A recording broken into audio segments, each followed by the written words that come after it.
नमस्कार, स्वागत है खास राजस्थान में। सबसे पहले खास राजस्थान के सभी दर्शकों को युवा दिवस की हार्दिक शुभकामनाएं। आज हमारे साथ में साथ दबंग युवा साथ बैठा है, हम आप उनको रूबरू करवाते हैं। भारतीय ट्राइबल पार्टी के विधायक राजकुमार रोत 84 से आते हैं विधायक। आप सबसे पहले विधायक साहब, आपका स्वागत है खास राजस्थान। आपके चैनल को जोहार। आपके चैनल के माध्यम से राजस्थान के सभी युवाओं को मेरी ओर से युवा दिवस पर बहुत बहुत शुभकामनाएं और आपके उज्जवल भविष्य की कामना करता हूं। और इस अवसर पे ही मैं आज जो यूथ दिवस है, इस यूथ दिवस पर राजस्थान के सभी यूथों को मैं एक संदेश देना चाह रहा हूं कि आप लोग अपनी जो एज है उस एज में इस तरह से काम करें अपने लिए, अपने परिवार के लिए, अपनी कम्युनिटी के लिए, अपने देश के लिए, कि आने वाला भविष्य, आने वाली पीढ़ी के लिए हम एक मिसाल कायम हो इस दिवस पर। क्योंकि हम कुछ देखते आ रहे हैं कि लंबे समय से 1984 से यूथ दिवस, राष्ट्रीय यूथ दिवस घोषित किया गया है, लेकिन इस दिवस को इतना हाईलाइट नहीं किया गया है और इस दिवस को लेके राज्य सरकार हो या केंद्र सरकार हो, किसी ने भी इतना इंटरेस्ट नहीं लिया गया है।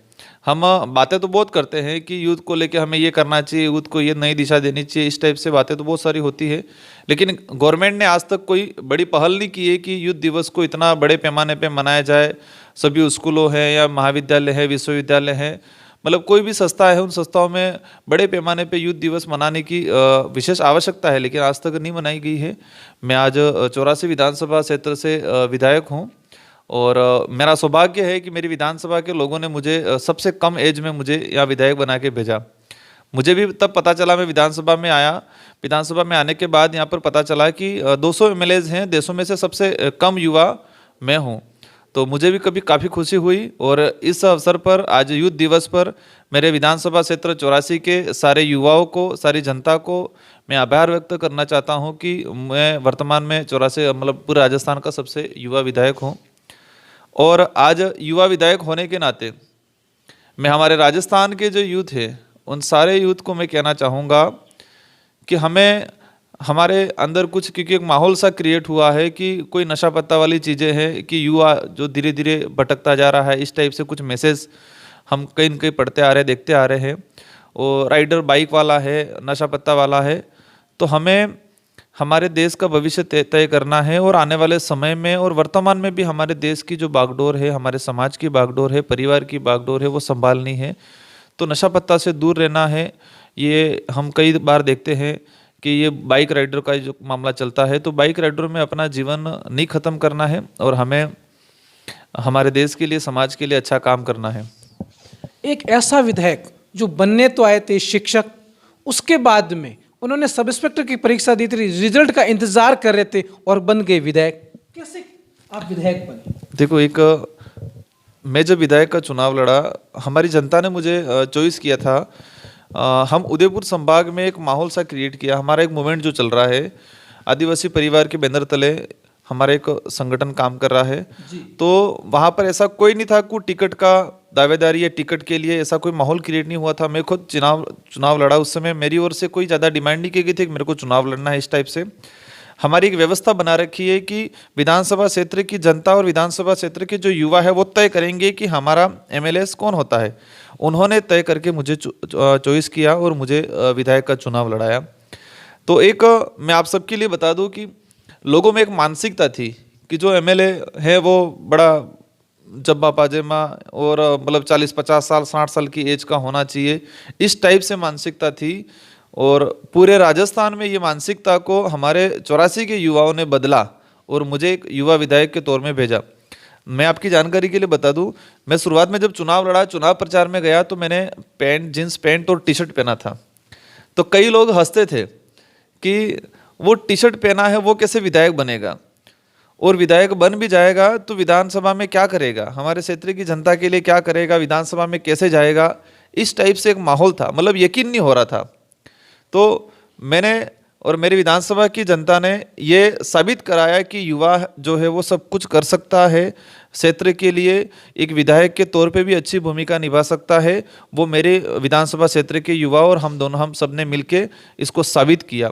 और मैं खुद अच्छा फील कर रहा हूँ, हमारे पूरे उदयपुर संभाग के जो युवा है वो अच्छा फील कर रहे हैं कि एक युवा जनप्रतिनिधि भी अच्छी भूमिका निभा सकता है, क्षेत्र की जनता के लिए अच्छा काम कर सकता है।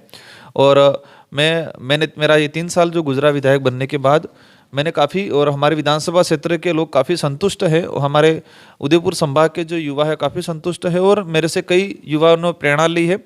पहले ये हुआ था हमारे इलाके में कि सरपंच बनता था 50-60 साल की एज में हमारे बन पाते थे, तो वो अब ज़्यादा भागदौड़ भी नहीं कर पाते थे, इधर उधर कामकाज भी नहीं ला पाते थे। तो मैं विधायक बनने के बाद पंचायती राज चुनाव हुआ, तो कई ऐसे युवा साथी जो सरपंच बने, तो वो आज अच्छा बागडोर संभाल रहे हैं अपने ग्राम पंचायत की। और आपने जो सवाल था कि कैसे विधायक बने और कैसा फील हुआ, तो मैं विधायक, जनता ने मेरे पे भरोसा किया और जनता ने मुझे चुन के भेजा, और मुझे ये फील हो रहा है कि युवा है वो सब कुछ कर सकता है। युवा मतलब एक वायु, एक आग, ठीक है। इस एज में हम सब कुछ बदल सकते हैं। आज हम जो बना रहे हैं, स्वामी विवेकानंद, उन्होंने शायद ये 38-40 साल की एज में अपना देह त्याग दिया था, मतलब 40 साल के अंदर अंदर उनकी एज मतलब मृत्यु हो चुकी थी। तो उन्होंने जो अपने जीवन में जो काम किया वो युवा अवस्था में किया, और आज देश लेवल पे उनको जाना जाता है, विश्व लेवल पे उनको जाना जाता है। हम इतिहास उठा के देख लेते, जो हमारे देश के लिए लड़ा, जो शहीद हुए, मतलब जो वर्ल्ड वार हुए या अंग्रेजों से लड़े या मुगलों से, जिनसे भी लड़े, सारे यूथ लोग लड़े हैं। देश की आज़ादी में युवाओं की बहुत बड़ी भूमिका है। मैं आपके चैनल के माध्यम से बताना चाहूँगा इस देश के सारे युवाओं को, इस देश के सारे राजनीतिक संगठनों को, कि हम कहते हैं कि देश की आज़ादी में युवाओं की बहुत बड़ी भूमिका रही है, तो देश में राज करने में, देश के प्रतिनिधित्व में हमारे युवाओं की भूमिका क्यों नहीं भेज रहे हैं। हम देखते हैं कई राजनीतिक संगठन, नेशनल संगठन जैसे कांग्रेस है, बीजेपी है, तो युवाओं को उन्होंने कहीं के पीछे छोड़ के रखा है। दूसरी तरफ कहते हैं कि देश की आज़ादी हमारे युवाओं ने दिलाई, तो आज़ादी दिलाने में मुख्य भूमिका युवा निभा सकता है, तो देश को चलाने में, हमारी वो जो सिस्टम है, हमारी जो व्यवस्था है, उसको चलाने में युवाओं को आगे क्यों नहीं ला रहे हैं। मैं आपके चैनल के माध्यम से इस अवसर पे कहना चाहूँगा इन सभी राजनीतिक दलों को कि युवाओं को आगे लाया जाए, और हमारे युवाओं को भी मैं कहना चाहूँगा कि हमें ऐसी मिसाल कायम करनी है कि आने वाली पीढ़ी के लिए एक मैसेज आए कि युवा सब कुछ कर सकते हैं। हम देखते हैं बिरसा मुंडा, जैसे आदिवासी समाज में एक बिरसा मुंडा के नाम से आपने सुना होगा, वो झारखंड के रहने वाले थे। 25 साल की एज में उनकी, 25-26 साल की एज में उनकी डेथ हुई, और आज विश्व लेवल पे उनको जाना जाता है, और आदिवासी समाज, हाँ, आदिवासी समाज उनको भगवान के रूप में मानता है। मतलब 25-26 साल की एज में उनकी डेथ हुई, और आदिवासी समाज उनको भगवान के रूप में मानता है। मतलब कितना संघर्ष किया होगा उन्होंने। 17-18 साल की एज में अपना संघर्ष, अपना समाज के लिए, अपने परिवार के लिए और अपने क्षेत्र के लिए उन्होंने काम किया था। टाटिया भील मध्य प्रदेश से आते थे, वो भी युवा अवस्था में उन्होंने काम किया। मतलब इतिहास उठा के देख लो, सब कुछ जो युवा अवस्था में जो काम कर सकते हैं वो कई नहीं कर सकते। मैं इस अवसर पर हमारे जो बुजुर्ग साथी हैं उनसे भी कहना चाहूँगा कि हमें युवाओं को आगे लाने के लिए आपका साथ सहयोग चाहिए, और हमारे युवाओं को भी, मतलब ये देश का सिस्टम है कि मतलब बुजुर्ग, युवा और बाल्यावस्था, तो हम जो युवा है वो युवाओं को बुजुर्गों से आशीर्वाद लेना चाहिए, उनका अनुभव हमें जानना चाहिए। और मैं बुजुर्गों को भी कहना चाहूँगा कि आज की युवा पीढ़ी है उनको आशीर्वाद दे के आगे बढ़ाना चाहिए, जिससे आने वाली जो पीढ़ी है, हमारी जो पीढ़ी है, वो सीखेगी हमसे बहुत कुछ, और हम लोग हमारे समाज के लिए, हमारे देश के लिए अच्छा कुछ कर पाएंगे।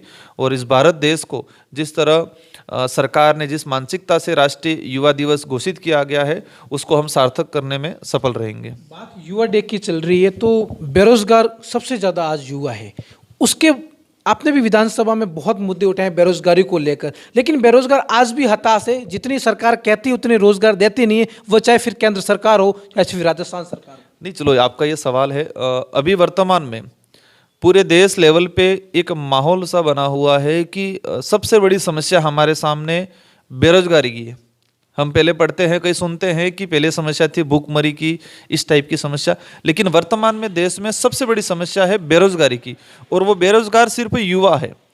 मैं आपके चैनल के माध्यम से बताना चाहूँगा, इन सरकारों पे कटाक्ष करना चाहूँगा कि सरकार जब उनको चुनाव लड़ना होता है, राष्ट्रीय जो पार्टियां है, बीजेपी है, कांग्रेस है, तो उसमें चुनाव लड़ने के समय उनके जो घोषणा पत्र होता है उसमें मुख्य युवाओं को लाया जाता है। केंद्र सरकार ने भी पिछली बार बजट घोषणा, मतलब उनके जो चुनाव घोषणा पत्र में लिखा था कि हम 2 करोड़ के लमसम युवाओं को रोजगार देंगे। आज सारा देश का युवा समझ रहा है कि कितने लोगों को रोजगार दिया। मतलब मेरी जानकारी के अनुसार 1 करोड़ के लमसम भी रोजगार नहीं दिया, मतलब 50-60 लाख के लमसम रोजगार वो भी प्राइवेट सेक्टर में दिया गया है। और राजस्थान के अंदर भी ये स्थिति बनी हुई है। अभी कुछ दिनों पहले युवा अपने रोजगार को लेके, नौकरियों को लेके, पद को वृद्धि के लेके आंदोलन कर रहा है और राजस्थान सरकार भी युवाओं के साथ मारपीट कर रहा है, उनको घसीट रहा है। एक राष्ट्रपति से सम्मानित एक व्यक्ति थे जिन्होंने हाँ शौर्य चक्र विजेता, वो व्यक्ति जिन्होंने आतंकवादियों से लड़ा था, वो आदमी आतंकवादियों से लड़ा था और वो आदमी युवाओं के समर्थन में यार जयपुर में बैठा हुआ और उसके साथ भी पुलिस मारपीट कर रही है। तो ये जो स्थिति राजस्थान के अंदर बैठी हुई है, और हमारे उदयपुर संभाग में एक काकरी डूंगरी कांड हुआ था, वो भी बेरोजगार युवा मतलब 2 साल से संघर्ष कर रहा है, वो सड़क पे बैठा है, महिला मतलब जो बच्चियां लड़कियां बैठी हुई है। काकरी डूंगरी एक पहाड़ी है, पहाड़ी बारिश के समय ऊपर से बारिश हो रही है और युवा संघर्ष कर रहा है और पुलिस उन पर लाठीचार्ज करके नक्सलाइट जैसा आरोप लगा के। तो ये जो माहौल बना हुआ है, मैं सारे देश के आपने जो सवाल किया उससे कहना चाहूँगा, सारे देश के जो युवा है कि आपको सही गलत का फैसला करना पड़ेगा और ये सरकारें हैं, उन सरकारों को एक सबक सिखाना पड़ेगा कि आप चुनाव घोषणा पत्र में सिर्फ युवाओं के लिए कुछ बातें करोगे और जीतने के बाद कुछ नहीं करोगे तो ये देश का युवा चुप नहीं रहने वाला है।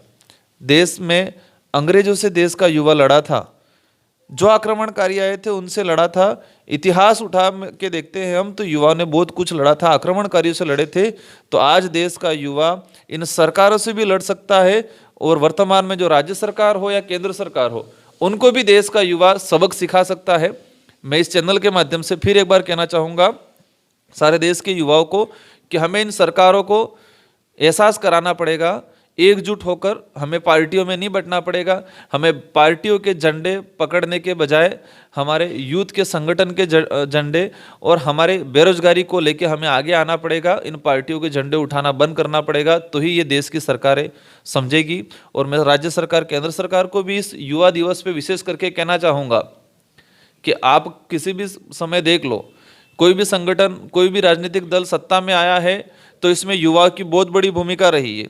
जिस सरकार को बनाने में युवाओं की भूमिका रहती है वही सरकार बनती है, और जिस संगठन के साथ युवा नहीं रहते हैं वो सरकार नहीं बनती है। तो सरकारें भी युवाओं को नज़रअंदाज नहीं करें। रोजगार की सबसे बड़ी समस्या है, उस समस्या का समाधान करें और आने वाले समय में युवा आपके साथ रहेगा, नहीं तो युवा इन सरकारों को भी उखाड़ फेंकेगा। एक बड़ा सवाल यहाँ पर यह भी है कि 5 से ज़्यादा मुख्यमंत्री के सलाहकारों ने मुख्यमंत्री को सलाह दी कि रीट के पद 50,000 किए जाए। 70 से ज़्यादा विधायकों ने लिख के दिया, जिसमें से एक विधायक आप भी हैं, आपने भी ये मांग की थी ना? नहीं, देखो सबसे इसमें समझने की ज़रूरत है, सरकार को भी समझने की ज़रूरत है कि ये 2 साल से कोविड चल रहा है। अब कोविड के चलते हुए कई बेरोजगार युवा बैठे हुए घर पे, और कोविड के चलते हुए भर्तियाँ भी नहीं हुई कोई। तो ये रीट का जो हुआ है, तो उस रीट की जो पद है उसको बढ़ा देते तो ठीक रहता। अब नई भर्ती निकाल रहे हैं, क्या गारंटी एग्जाम हो नहीं पाए। हम 4-3 साल से संघर्ष कर रहे हैं कि एग्जाम हो, मुश्किल से अभी रीट का एग्जाम हुआ। अब कोविड की तीसरी लहर और आ रही है और ये रीट की भर्ती, नई भर्ती निकाल रही है, कह रहे हैं अगर नई भर्ती निकालेंगे क्या भरोसा है कि वो कोविड चला जाए और एग्जाम हो पाए, क्योंकि तीसरी लहर आई और तीसरी लहर इतनी भयंकर तरीके से आ रही है, रोज केसेस बढ़ रहे हैं। तो हम आज आपके चैनल के माध्यम से युवा दिवस पे सरकार, अगर राजस्थान की सरकार युवाओं को कोई सौगात देना चाहती है, युवाओं को अगर उनको ध्यान, उनकी जो बेरोजगारी है उसको ध्यान में रखती है, तो 50,000 पद कर दिए जाए रीट में, क्योंकि बच्चों की डिमांड है। अब नए एग्ज़ाम कराएंगे, कोचिंग सेंटर वाले लूट के खा जाएंगे, उनको समय बर्बाद होगा और कोविड फिर आ रहा है, तो कोई गारंटी नहीं कि एग्ज़ाम कब हो। तो सरकार से हम इस चैनल के माध्यम से, मैंने पत्र भी लिखा है और आज मैं युवा विधायक होने के नाते फिर सरकार से अपील करना चाहूँगा कि ये रीट के जो पद है वो 50,000 बढ़ा दिया जाए। सरकारें युवाओं को आगे आने से भी रोकती है, ऐसा आरोप है। युवाओं का कहना, शहीद स्मारक पर हमें लगातार कवर किए, एसएफआई के नेतृत्व में जो आंदोलन चल रहा था, महेंद्र कुमार शर्मा वहाँ बैठे थे, पुलिस ने जबरदस्ती गिरफ्तार किया, उनके प्रदेश अध्यक्ष को, जाखड़ जी को गिरफ्तार किया, और यहाँ तक जो शौर्य चक्र विजेता जिन्होंने 7 आतंकवादियों को मार गिराया, उसके साथ में भी ऐसा हुआ, और मीडिया के साथ में भी बदतमीजी की गई, उनके कैमरे छीने गए, वीडियो डिलीट करवाए गए। क्या लोकतंत्र की हत्या नहीं?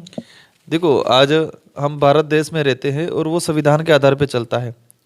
हम सारे, विशेषकर कांग्रेस पार्टी कहती है कि आज़ाद भारत के अंदर रह रहे हैं, स्वतंत्र है लोग, अभिव्यक्ति की आज़ादी है, और दूसरी तरफ अभिव्यक्ति की आज़ादी को छीना जा रहा है राजस्थान के अंदर ही। ये चीज़ सामने आई है कई जगह।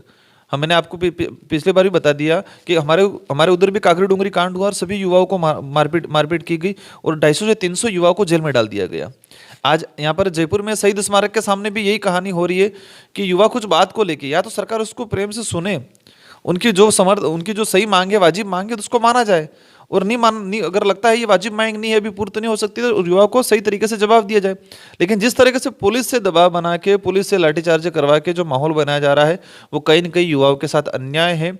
और ये जो इस तरह से अन्याय होता रहा युवाओं के साथ, तो आने वाले समय में युवा जो है वो कहीं न कहीं इन राजनीतिक पार्टियों को अपना सबक सिखाएगी चुनाव के समय, क्योंकि हर 5 साल में चुनाव होते हैं, और चुनाव जो होते हैं, जो युवा साथ देता है, वही संगठन आगे बढ़ता है और वही अपनी सरकार बनाता है। आपकी जो आपने जो सवाल किया था कि युवाओं के साथ अन्याय किया जा रहा है, हकीकत में अन्याय किया जा रहा है। अभी भी वक्त है सरकारों के पास, केंद्र सरकार हो, राज्य सरकार हो, क्योंकि केंद्र सरकार ने भी युवाओं के लिए कुछ नहीं किया, प्राइवेट सेक्टरीकरण किया गया है, और केंद्र सरकार विशेषकर उद्योगपतियों के साथ रही है, युवाओं को नज़रअंदाज किया है। इससे देश में एक बेरोजगारी बढ़ गई है, और आने वाले समय में यह हकीकत है कि 5 से 10 साल बाद बहुत बड़ा हाहाकार मचेगा, और वो भी सिर्फ बेरोजगारी को लेके, क्योंकि देश में ये जो बेरोजगारी है वो बढ़ती ही जा रही है। इस बेरोजगारी के समापन, मतलब बेरोजगारी को कम किया जाए या ख़त्म किया जाए, उसके लिए केंद्र सरकार, राज्य सरकार दोनों मिलकर कोई पहल नहीं कर रही है, सिर्फ उद्योगपतियों के साथ में है। प्राइवेटीकरण, निजीकरण करने पे वो मस्त है। तो आने वाले समय में बहुत बड़ा हाहाकार मचेगा, और मैं आपके चैनल के माध्यम से, क्योंकि सरकार को सबक सिखाना है, राष्ट्रीय पार्टियों को सबक सिखाना है, वो युवा सिखा सकता है, और आने वाले समय में ये युवा जरूर सिखाएगा सबक, अगर सरकारें अपना जो रवैया है वो रवैया नहीं बदलती है तो। लोकतंत्र में धरना देना एक उनका मौलिक अधिकार है। विद्यार्थी मित्र, पंचायत सहायक, पैरा टीचर्स भी लंबे समय तक बैठे रहे। सरकार ने कहा था कि चुनावी मैनिफेस्टो में वादा पूरा करेंगे, और एक तरफ सरकार कह रही है कि 70% वादे पूरे हो चुके 3 साल में। आपको लगता है कि कांग्रेस की सरकार ने वादे किए पूरे? देखो, अभी 70% जो वादे पूरे किए हैं, कुछ चीज़ें तो पूरी की है, इस चीज़ को हमें स्वीकार करना पड़ेगा। लेकिन मैं वापस उसी बात पे आऊँगा कि युवाओं की जो मांग है, जैसे कि संविदा पे लगे हुए पंचायत सहायक जो लगे हुए हैं, और जो प्लेसमेंट एजेंसी के थ्रू लगे हुए हैं, बहुत सारे ये रोजगार सहायक है, ऐसे बहुत सारे ऐसे लोग लगे हुए हैं, लंबे समय से उनकी डिमांड है। हमारे जैसे कि टीएडी विभाग के अंदर, माबड़ी के अंदर लगे हुए हैं, ब्लॉक समन्वयक लगे हुए, वो भी लंबे समय से डिमांड कर रहे हैं, सारे बेरोजगार है। अब उनका पर मंथ उनको 7,000 8,000 रुपया सैलरी दी जा रही है।